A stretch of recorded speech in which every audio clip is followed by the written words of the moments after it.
إن الحمد لله نحمده ونستعينه ونستغفره ونعوذ بالله من شرور أنفسنا ومن سيئات أعمالنا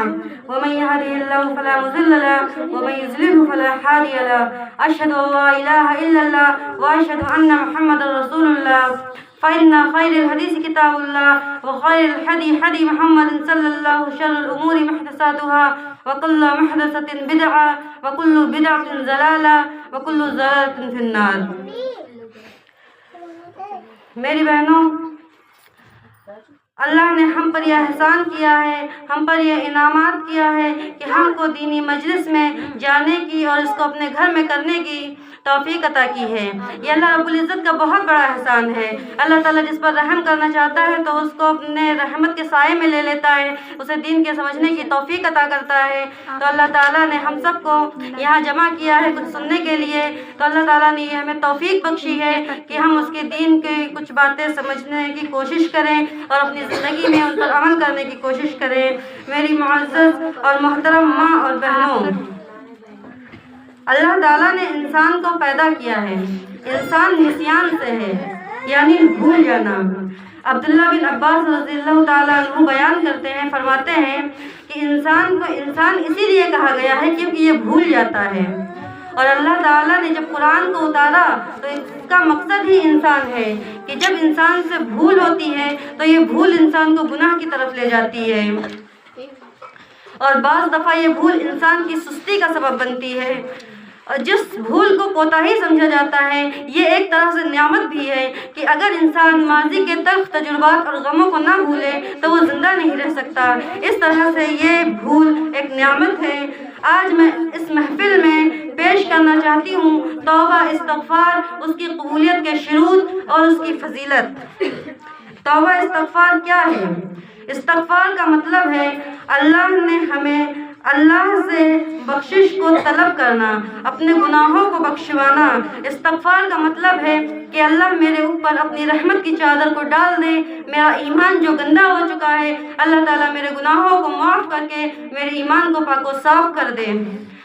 استغفار سے جہاں انسان مغفرت طلب کرتا ہے وہاں اپنے سابقہ غلطیوں کو چھپانے کی کوشش بھی کرتا ہے، اور توبہ کا مطلب ہے کہ اپنی غلطی کو محسوس کرنا۔ توبہ کا مطلب یہ ہے کہ انسان اپنی غلطی کو محسوس کرے اور اس پر شرمندہ ہو اور اللہ تعالیٰ کی طرف دوبارہ متوجہ ہو اور اللہ تعالیٰ سے بخشش طلب کرے۔ جب انسان اپنے گناہوں پر شرمندہ ہوتا ہے اور اللہ سے بخشش طلب کرتا ہے تو اللہ تعالیٰ اس کو معاف کر دیتا ہے۔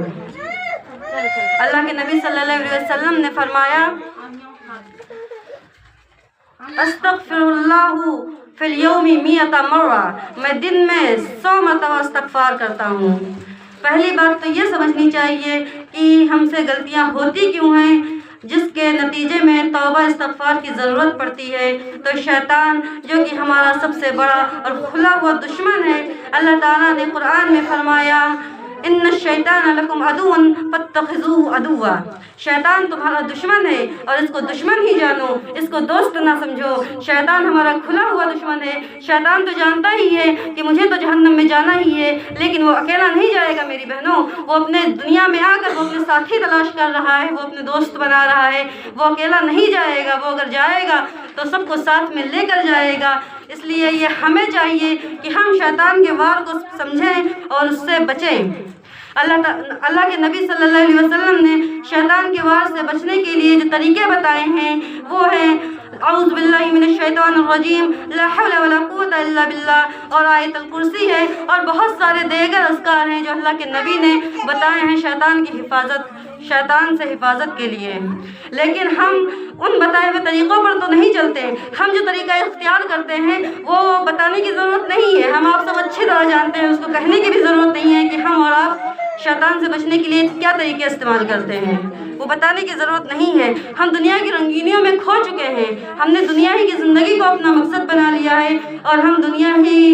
کو اپنی حقیقت سمجھتے ہیں کہ 4 دن کی زندگی ہے، جو کرنا ہے کر لو،